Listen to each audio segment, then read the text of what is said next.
नमस्कार मित्रांनो, आज आहे 8 जुलै. 8 जुलैच्या दिवसभरच्या सुपरफास्ट बातम्या आपण बघणार आहोत. त्यापूर्वी तुम्ही जर चॅनलवर नवीन असाल तर सबस्क्राईब करा आणि व्हिडिओला एक लाईक जरूर करा. मुंबईत हिट अँड रनची पुनरावृत्ती, भरधाव BMWने महिलेला चिरडले. मराठा ओबीसींना शत्रू बनवू नका, उद्धव ठाकरे. आरक्षणावर तोडगा काढण्याचे सरकारला आवाहन. श्री विठ्ठलाचे 24 तास दर्शन, आषाढी यात्रा काळात भाविकांना मिळणार जलद दर्शन. मुसळधार पावसाचे धुमशान, लांब पल्ल्याच्या गाड्यांना फटका, कल्याण कसारा रेल्वे सेवा ठप्प.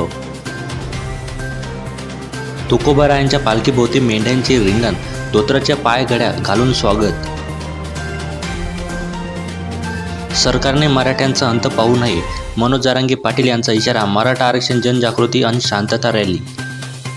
पुणे शहरात झिकाचा ताप वाढू लागला, आठवड्यात 11 रुग्ण वाढले. गर्भवती मातांचे सर्वेक्षण सुरू.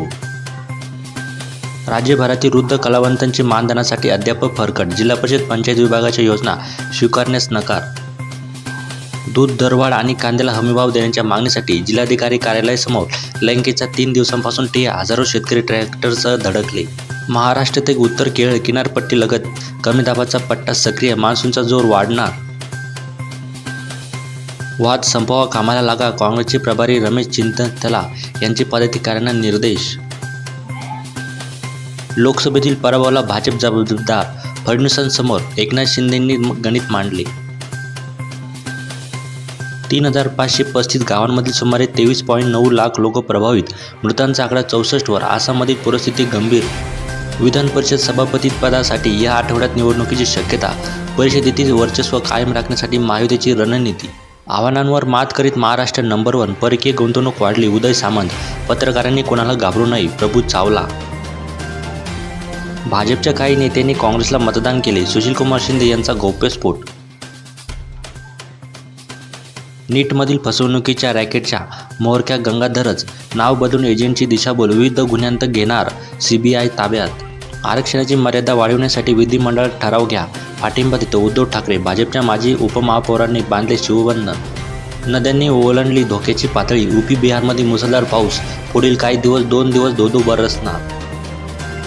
राज्यात सत्ता गेली आणि 13 आमदारांचे पक्षांतर, एकजुटीचे KCR यांचे प्रयत्न विफळ. कमळ पतसंस्था कोकण विकासाचा केंद्रबिंदू व्हावी, कर्मचारी प्रशिक्षण वर्ग उद्घाटन प्रसंगी भाजप गटनेते प्रवीण दरेकर यांचे प्रतिपादन. कोणालाही पाठीशी घातले जाणार नाही, वरळी हिट अँड रन प्रकरणी मुख्यमंत्री एकनाथ शिंदे यांचे स्पष्टीकरण. पुरीत जगन्नाथ रथयात्रेत उत्साहात सुरुवात, राष्ट्रपती द्रौपदी मुर्मू यांनी ओढला सुभद्रेचा रथ, पंतप्रधानांच्या शुभेच्छा. नवी मुंबई पनवेलमध्ये पाणीच पाणी, मुसळधार पावसामुळे जनजीवन विस्कळीत. मोरबी धरणात 123 मिमी पावसाची नोंद. गोवंश हत्येविरोधात हिंदू संघटनांचा रास्ता रोको, रत्नागिरी पोलीस अधीक्षक कार्यालयासमोर धडक, निलेश राणेंसह आंदोलकांचा ठिय्या.